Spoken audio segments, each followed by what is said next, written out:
Hey guys, it's me. How are you doing? I'm coming to you today because I just have a lot that is on my mind. First, you guys know that I am going to be starting a fast soon, and the fast that I'm going to be starting, it's so soon that it's going to be probably in about a couple of days. I have some food in my house that I am actually going through, like, leftovers and stuff like that. And once the leftovers are gone, I'm not going to buy any more food. So I'm going to start the fast again. But I started thinking about something.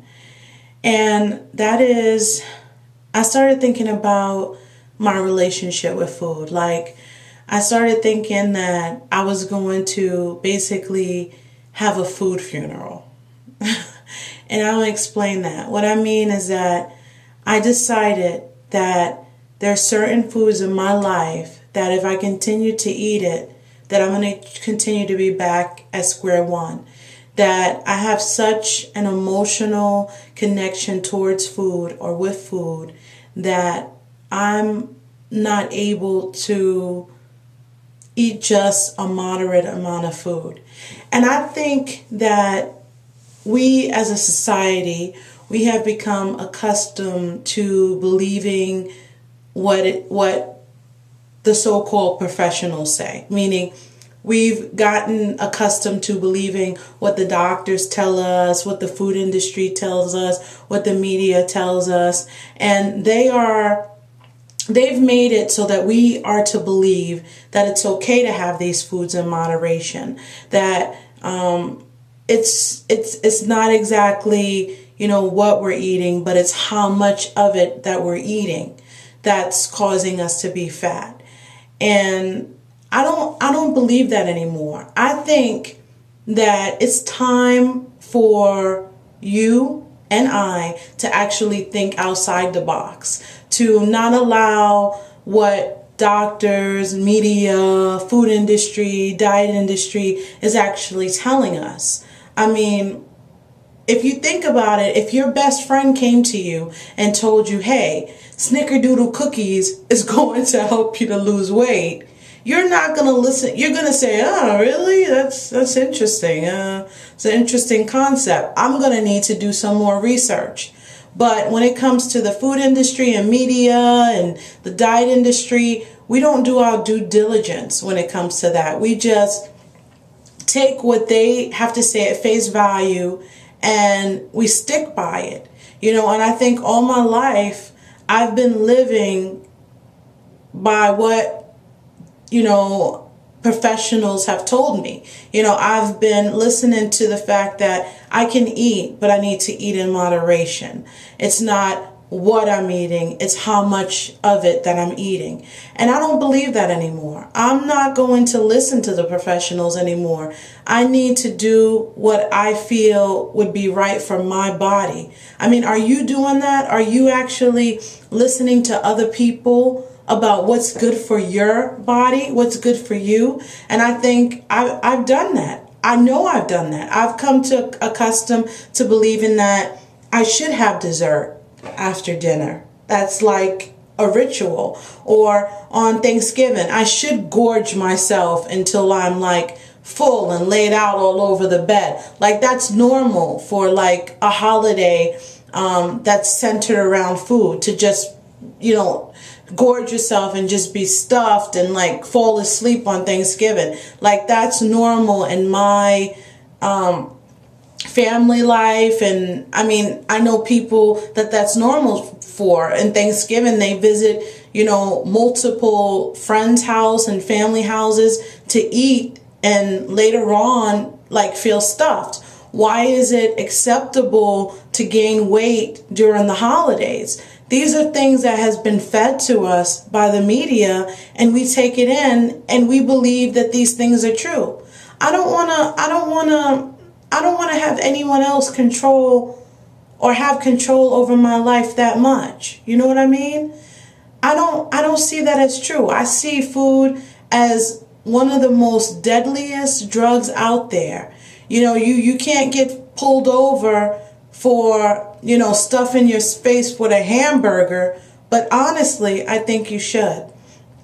And the other day, I was like thinking about what it would feel like to give up chocolate for the rest of my life. And I actually got emotional about it. I mean, I actually felt like I would cry about not having chocolate. So that made me feel like I truly have a problem. I truly have an emotional relationship with food. I mean, I've said it before, but I mean, to sit there and to think about not having a certain food in my life and getting emotional about it, that's very disturbing and that's very sickening.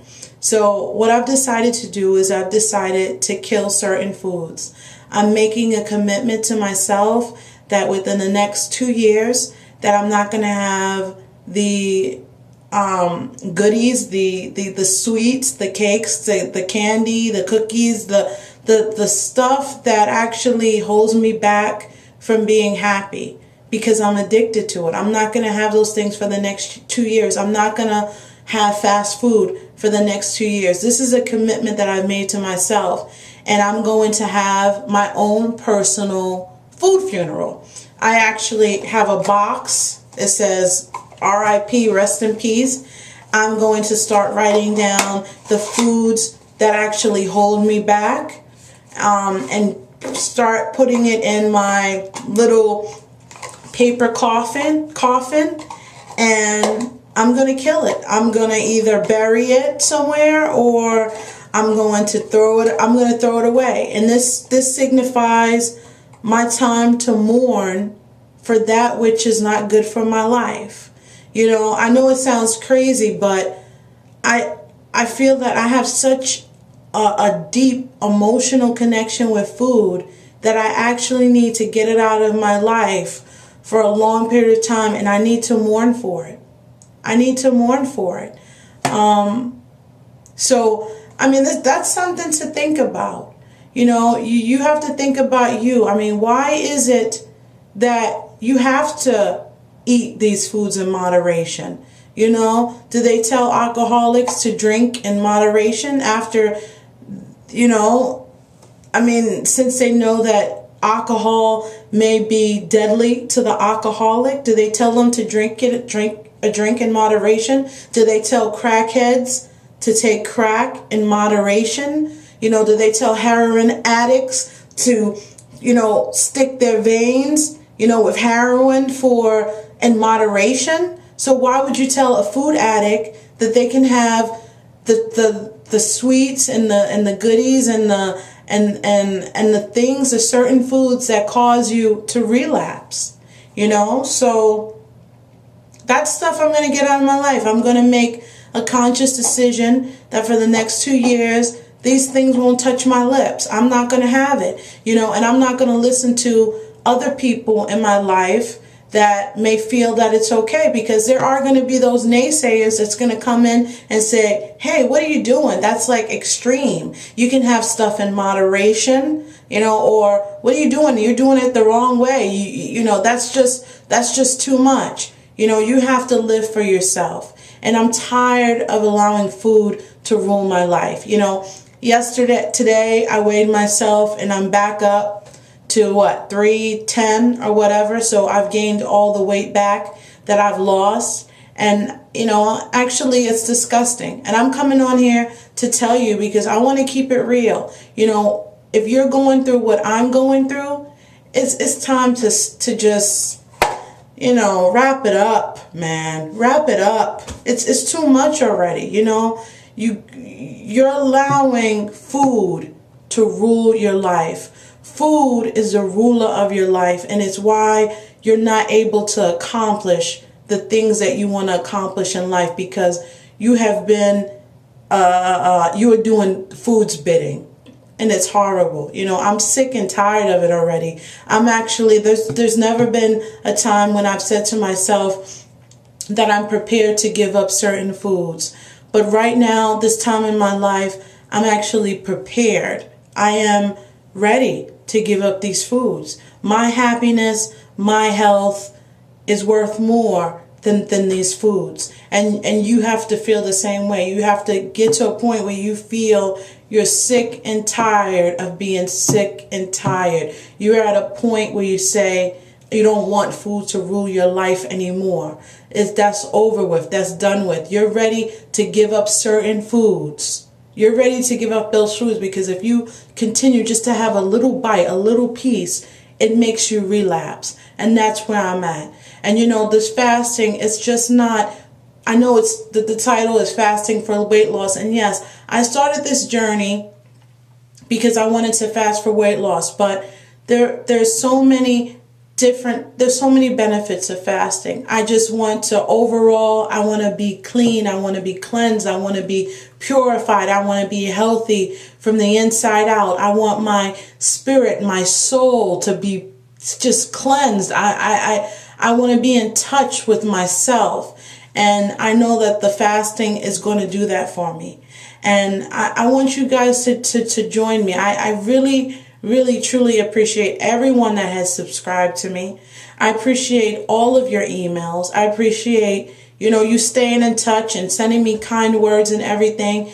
It has really motivated me. It has really helped me. And I hope that I'm helping you too. I'm getting so emotional. But I hope that I'm helping you too. So, guys, it's time. It's time to give up this stuff. It's time to really do this, okay? So I'm there with you. I'm there with you, guys. Peace. I'll talk to you soon. All right, bye.